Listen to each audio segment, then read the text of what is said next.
Well, the FBI in Springfield, Illinois wants to remind everyone, including juveniles, about the legal ramifications of making a false threat against a school or other public place.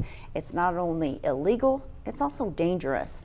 The reminder comes after an uptick in hoax threats during the past 6 months.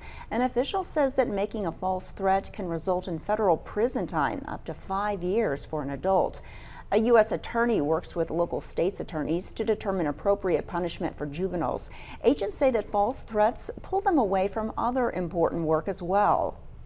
You're pulling the resources and law enforcement resources away from their normal jobs, which are investigating child abductions, violent crimes against children, drug transportation across the United States, counterterrorism events, and threats like that are legitimate. And so people could be getting harmed in other ways by not addressing those threats. He says people still should not hesitate to contact law enforcement to report any kind of threat. Still